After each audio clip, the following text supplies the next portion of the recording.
Hi, ഞാനിപ്പോൾ ഉള്ളത് തൃശ്ശൂർ ജെയ് ക്യാമ്പസിലാണ് സൈലത്തിൻ്റെ. എൻ്റെ കൂടെയുള്ളത് ഒരു ചാലക്കുടിക്കാരിയാണ്. ചാലക്കുടി എന്ന് കേൾക്കുമ്പോൾ നമ്മുടെ മനസ്സിലേക്ക് ആദ്യം ഓടി വരുന്ന ഒരു പേരുണ്ട് അല്ലേ, കലാഭവൻ മണി. അപ്പോൾ കലാഭവൻ മണി ചേട്ടൻ്റെ ഒരു വലിയ ഫാനാണ് എൻ്റെ കൂടെ ഇരിക്കുന്നത്. വേറെ ആരുമല്ല, ആൻമരിയ. അപ്പോൾ കഴിഞ്ഞ ജെയിൽ 98.2% മാർക്ക് വാങ്ങി ഒരു NIT സീറ്റൊക്കെ ഉറപ്പിച്ചുകൊണ്ട് എക്സാം ഒക്കെ കഴിഞ്ഞ് റിസൾട്ടൊക്കെ ഒന്ന് വെയിറ്റ് ചെയ്തിരിക്കുന്ന ആൻമരിയ, നമുക്ക് കുറച്ച് കാര്യങ്ങൾ നിങ്ങളുടെ ഇൻസ്പിറേഷന് വേണ്ടിയിട്ട് പറയാനുണ്ട്. അതിനു വേണ്ടിയിട്ടാണ് ഞങ്ങൾ ഓടിപ്പിടിച്ച് ഇങ്ങോട്ടേക്ക് എത്തിയത്. ഹായ് ആൻമരിയ. ഹായ്, ഹാപ്പിയാണോ? തീർച്ചയായിട്ടും ഹാപ്പിയാണ് അല്ലേ? എന്ത് ചോദ്യം, 98.2 കിട്ടിയിട്ട് ഹാപ്പി അല്ലേ എന്നാണ്. അപ്പോൾ ആൻമരിയ പഠിച്ചിരിക്കുന്നത് നമ്മുടെ വിജയഗിരി ക്യാമ്പസിലാണ് അല്ലേ. +2 കൂടെ എൻട്രൻസ് വാങ്ങിയ കുട്ടിയാണ് നമ്മുടെ കൂടെ ഇരിക്കുന്നത്. അപ്പോൾ എനിക്ക് ആദ്യമായി ചോദിക്കാനുള്ളത് ആ ചോദ്യം തന്നെയാണ് അല്ലേ. +2 ബോർഡ് എക്സാമിന് എത്രയായിരുന്നു പെർസെൻറ്റേജ് ഉണ്ടായത്? 96% അല്ലേ. അതിനേക്കാൾ കൂടുതൽ പെർസെൻറ്റേജ് വാങ്ങിയിട്ടുണ്ട് ജെയ് മെയിന്. കൺഗ്രാജുലേഷൻ.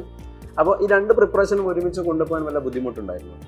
ആദ്യമൊക്കെ ഡൗട്ട് ഉണ്ടായിരുന്നു ഇങ്ങനെ കൊണ്ടുപോകാൻ പറ്റുമെന്നൊക്കെ. പക്ഷെ പിന്നെ അവസാനമായപ്പോഴേക്കും മോഡൽ എക്സാംസ് ഒക്കെ സ്കൂളിൽ കുറെ ഉണ്ടായിരുന്നു. പിന്നെ ടീച്ചേഴ്സ് ആയാലും നമുക്ക് പോയിന്റ് വൈസ് ആയിട്ട് എഴുതണം എന്ന് പറഞ്ഞു തന്നു. സ്റ്റെപ്സ് ഒക്കെ എങ്ങനെ എഴുതണം, ബോർഡ് എക്സാമിന് എങ്ങനെ പ്രസന്റ് ചെയ്യണം എന്നൊക്കെ നല്ലോണം പറഞ്ഞു തന്നു. അതുകൊണ്ട് ബോർഡ് എക്സാം നല്ലപോലെ ചെയ്യാൻ പറ്റി. ഞാൻ മെയിൻലി ജെയ് ആണ് ഫോക്കസ്ഡ് ആയത്. അപ്പൊ അവസാനം മാത്രമാണ് നമ്മൾ ബോർഡ് എക്സാമിന്. അതെ അതെ, ആൻമരിന്റെ പ്രത്യേകത എന്ന് വെച്ചാൽ സാധാരണ കുട്ടികള് ബോർഡ് എക്സാമിന് ഫോക്കസ് ചെയ്തിട്ട് ജെയ് ഒരു സബ്സെറ്റ് ആക്കി വെക്കാറാണ് അല്ലേ. പക്ഷെ ആൻമരി അങ്ങനെയല്ല, ജെയ് ഫോക്കസ് ചെയ്ത് ബോർഡ് എക്സാം ആണ് സബ്സെറ്റ് ആയി. നിങ്ങളും അങ്ങനെ തന്നെയാണ് ചെയ്യേണ്ടത് അല്ലെ. നമുക്ക് അൾട്ടിമേറ്റ്ലി നമുക്കൊരു പ്രീമിയം ക്യാമ്പസിൽ കിട്ടണമെങ്കിൽ എന്താ, ജെയ് തന്നെയാണ് അതിന്റെ ഒരു ഇത്. അപ്പൊ ഇവിടെ പാരന്റ്സ് അല്ല, ടീച്ചേഴ്സ് അപ്പൊ പഠിപ്പിക്കുന്ന സമയത്ത് ജെയ്ക്ക് ഇന്നാണ് പഠിക്കേണ്ടത്, അതോടൊപ്പം തന്നെ ബോർഡ് എക്സാമിന് ഇന്നാണ് പഠിക്കേണ്ടത് എന്ന് ഡിസ്റ്റിങ്വിഷ് ചെയ്ത് തരാറുണ്ടായിരുന്നു? അങ്ങനെയല്ല, നമ്മള് രണ്ടിനും സെയിം സിലബസ് ആണല്ലോ. സിലബസ് സെയിം ആണ്.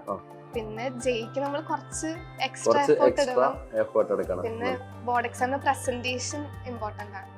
ആ ഒരു ഡിഫറൻസ് ഉണ്ട്. ഓക്കെ, ഞാൻ തിരിച്ചു പറയണേ, കറക്റ്റ് ആണ്. അതായത് ആക്ച്വലി ആൻമരിയ ആദ്യം പറഞ്ഞപ്പോൾ തന്നെ അതിൽ വ്യക്തമായിരുന്നു. ആൻമരിയ പറഞ്ഞത് പിന്നെ ടീച്ചേഴ്സ് ബോർഡ് എക്സാമിന് എങ്ങനെ എഴുതണം എന്ന് പ്രിപ്പയർ ചെയ്യിപ്പിച്ചിട്ടുണ്ടായിരുന്നു. അപ്പൊ അതിന്റെ മീനിങ് ജെയ്ക്ക് തന്നെയാണ് ആൻമരിയ പ്രൈം ഇമ്പോർട്ടൻസ് കൊടുത്തത്. അപ്പൊ ബോർഡ് എക്സാം എഴുതണം ഇങ്ങനെ എന്നാണ് ടീച്ചേഴ്സ് പറഞ്ഞു തരേണ്ടി വന്നത് അല്ലേ. അപ്പോൾ ഓക്കെ, എപ്പം മുതലാണ് ആൻമരിയ ജെയ്ക്ക് ആഗ്രഹിച്ചു തുടങ്ങിയത്? ഒരു 9th 10th ഒക്കെ തുടങ്ങി. ഇങ്ങനെ എനിക്ക് IIST പോകാനാണ് താല്പര്യം. അപ്പൊ അവിടെ പോണെങ്കിൽ നമ്മൾ ജെയ് അഡ്വാൻസ്ഡ് ക്രാക്ക് ചെയ്യണം എന്നൊക്കെ അറിഞ്ഞു. അപ്പൊ പിന്നെ അന്വേഷിച്ചു തുടങ്ങി. അഡ്വാൻസ് ക്രാക്ക് ചെയ്യുമെന്ന് പ്രതീക്ഷിക്കുന്നല്ല, നമ്മൾ തീർച്ചയായിട്ടും ചെയ്യും അല്ലെ, കോൺഫിഡന്റ് ആണ്. അപ്പോ എന്താണ് ഈ പറഞ്ഞ പോലെ തന്നെ IIST പോകാനുള്ള ഒരു മോട്ടീവ് എന്തായിരുന്നു? എനിക്ക് സ്പേസ് റിസർച്ച് ഭയങ്കര ഇഷ്ടമാണ്. അങ്ങനെ ആരും ചൈൽഡ്ഹുഡ് ഹീറോസ് അങ്ങനെ ആരും കൊണ്ടോ ഈ സ്പേസ് റിസർച്ച് ബന്ധപ്പെട്ടിട്ട്? കലാം സാറാണ് അല്ലെ. അപ്പൊ എങ്ങനെ ഉണ്ടായിരുന്നു സൈലത്തിന്റെ ക്ലാസ്സുകളും കാര്യങ്ങളൊക്കെ? അടിപൊളിയായിരുന്നു. ടീച്ചേഴ്സ് ഒക്കെ ഭയങ്കര നല്ല ടീച്ചേഴ്സ് ആണ്, കൂളാണ്. പേടിപ്പിക്കാറുണ്ടോ? സ്ട്രെസ് ചെയ്യാറുണ്ടോ? സ്ട്രെസ് ഒബ്വിയസ്ലി നമുക്ക് സ്ട്രെസ് ഉണ്ടാവും. പക്ഷെ എന്നാലും ടീച്ചേഴ്സിന്റെ അടുത്തൊക്കെ സംസാരിച്ച്, പാരന്റ്സിന്റെ അടുത്തായാലും സംസാരിച്ച് നമ്മുടെ സ്ട്രെസ് ഒക്കെ മാറും. അതെ അല്ലെ, സ്ട്രെസ് റിലീഫ് ടീച്ചേഴ്സ് സഹായിക്കാറുണ്ട്. അപ്പോ അതോടൊപ്പം തന്നെ ഡൗട്ട് ഒക്കെ ചോദിക്കാൻ വേണ്ടി എങ്ങനെ ടീച്ചേഴ്സ്? ഭയങ്കര അപ്രോച്ചബിൾ ആണ് അല്ലെ. അതായത് പഴയ ചാക്കമാഷിനെ പോലത്തെ ഒന്നും ഇല്ല അല്ലെ. ഇല്ല അല്ലെ, ഭയങ്കര അപ്രോച്ചബിൾ ആയിട്ട് എല്ലാ ഡൗട്ടുകളും. അതായത് ഒരു ഫ്രണ്ട്ലി ആണോ അല്ല മസിൽ പിടിച്ചിരിക്കുന്ന ടീച്ചേഴ്സ് ആണോ? ഭയങ്കര മനസ്സിലാവുന്ന രീതിയിൽ സിമ്പിൾ ആയിട്ട് ഡൗട്ടൊക്കെ, വലിയ കോംപ്ലക്സ് ക്വസ്റ്റ്യൻ ഒക്കെ കൊണ്ടു കൊടുത്താൽ അവര് സിമ്പിൾ ആയിട്ട് മല പോലെ വന്ന സാധനം വലിയ പോലെ കളയും. ശരിയല്ലേ. അപ്പൊ ഏതെങ്കിലും ഇഷ്ടപ്പെട്ട സബ്ജക്ട് ഏതായിരുന്നു? ഫിസിക്സ് ആണ് ഇഷ്ടം അല്ലേ? ഇപ്പോഴും ഫിസിക്സ് തന്നെയാണ് ഇഷ്ടം? മാത്സിനോട് അല്ല, പൊതുവെ കുട്ടികൾ +1 വരുന്ന സമയത്ത് ഒരു സബ്ജക്ട് ആയിരിക്കും, +2 കഴിഞ്ഞ് വന്നു മറ്റൊരു സബ്ജക്ട് ഇഷ്ടപ്പെടാൻ സാധ്യതയാണ്. മാത്സിനോട് കൂടുതൽ ഇഷ്ടം. മാത്സ് അറിഞ്ഞ് പഠിച്ചിട്ടുണ്ടാവും അല്ലെ. അപ്പൊ ജെയ്ക്ക് പഠിക്കുന്ന സമയത്ത് എങ്ങനെയാണ് പഠിക്കേണ്ടത് എന്ന് കുട്ടിക്ക് പറഞ്ഞു കൊടുക്കും? നമ്മൾ മെയിൻലി പ്രോബ്ലം സോൾവിംഗില് മാത്സ് എങ്ങനെയാണ് പഠിക്കേണ്ടത്? പ്രോബ്ലംസ് സോൾവ് ചെയ്ത് അല്ലേ, ഓരോ പ്രോബ്ലംസ് സോൾവ് ചെയ്ത് തന്നെ ആയിരിക്കും നമ്മളിങ്ങനെ ഓരോ കൺസെപ്റ്റ്സ് ഒക്കെ പഠിക്കാം. കൺസെപ്റ്റ്ലി നമ്മൾ ഭയങ്കര ക്ലിയർ ആയിരിക്കും കൺസെപ്റ്റ്സ് എല്ലാം, എസ്പെഷ്യലി ഫോർ അഡ്വാൻസ്ഡ് അല്ലേ. അപ്പൊ കൺസെപ്റ്റ് ക്ലിയർ ആക്കാൻ വേണ്ടിയിട്ട് ടീച്ചേഴ്സ് ഒക്കെ എങ്ങനെയായിരുന്നു? ഭയങ്കര ഹെൽപ്ഫുൾ ആയിരുന്നു. ഭയങ്കര ഹെൽപ്ഫുൾ ആയിരുന്നു. നല്ല നമ്മൾക്ക് നല്ലൊരു ബേസ് ഒക്കെ ഇട്ട് തന്നിട്ടാണ് പഠിപ്പിച്ചത്. അതെ അല്ലേ. അപ്പോൾ ഇനി അടുത്തത് സൈലത്തിന്റെ മെറ്റീരിയൽ LMRP ഒക്കെ LMRP അടിപൊളിയായിരുന്നു. LMRP എന്ന് നമ്മുടെ ലാസ്റ്റ് മിനിറ്റ് റിവിഷൻ പ്ലാനിന്റെ പിന്നെ മെറ്റീരിയലാണ് അല്ലേ. അപ്പൊ അത് ഒരുപാട് നല്ല നല്ല നല്ല ഫീഡ്ബാക്ക് വന്ന ഒരു മെറ്റീരിയലാണ്. പലപ്പോഴും നമ്മുടെ പിന്നെ ജെയ്ഡ് പല ഷിഫ്റ്റുകളിലും അവിടെ നിന്നുള്ള ക്വസ്റ്റ്യൻസ് തന്നെ ഡയറക്റ്റ് വന്നിട്ടുണ്ടായിരുന്നു. അതാണ് LMRP എന്താണെന്ന് അറിയാത്തവർക്ക് വേണ്ടിയിട്ടാണ് ഞാൻ ഇപ്പൊ പറഞ്ഞു തന്നിരിക്കുന്നത്. LMRP ഒക്കെ ഉഷാറായിരുന്നു. പിന്നെ അതോടൊപ്പം തന്നെ നമ്മുടെ സിസ്റ്റം എങ്ങനെയാ? സൈലത്തിന്റെ സിസ്റ്റം ഏറ്റവും ഈ സൈലത്തിൽ ഒരുപാട് പ്രോഗ്രാംസ് നമ്മൾ ചെയ്യുന്നുണ്ട്. കുട്ടികൾക്ക് വേണ്ടി ഒരുപാട് പ്രോഗ്രാംസ് കൊടുക്കുന്നുണ്ട് അല്ലേ. മിഷൻ 19 ഉണ്ട്, അതുണ്ട് GIB ഉണ്ട്, പിന്നെ അങ്ങനെ ഒരുപാട്. അപ്പൊ അതിൽ ഏറ്റവും അട്രാക്ട് ആയതാണ് ആൻമരിക്ക് ഏറ്റവും അട്രാക്ട് ആയ സംഭവം എന്താണ്? GIB ആണ്.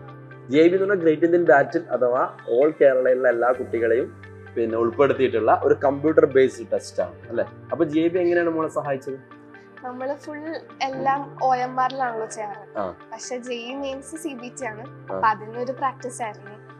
പിന്നെ നമ്മുടെ ഓവറോൾ പെർസെന്റേജില് ഒന്നറിയാൻ പറ്റും. നമ്മുടെ പെർഫോമൻസ് എങ്ങനെയാണ് ബാക്കിയുള്ള പിള്ളേരെ കമ്പയർ ചെയ്തിട്ട് അങ്ങനെയൊക്കെ അനലൈസ് ചെയ്യാൻ പറ്റും.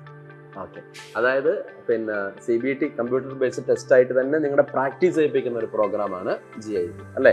എങ്ങനെയാണ് യഥാർത്ഥത്തിലെ GIB അതേപോലെ നമ്മൾ ഹോൾ ടിക്കറ്റ് പിന്നെ സപ്ലൈ ചെയ്ത് അതോടൊപ്പം തന്നെ അതുപോലെ ഫില്ല് ചെയ്യിപ്പിച്ച് അല്ലെ, അങ്ങനെ ഒരു പ്രാക്ടീസ് ചെയ്യിപ്പിക്കുന്ന എക്സാം ആണ് നമ്മുടെ GIB എന്ന് പറഞ്ഞു കഴിഞ്ഞാൽ.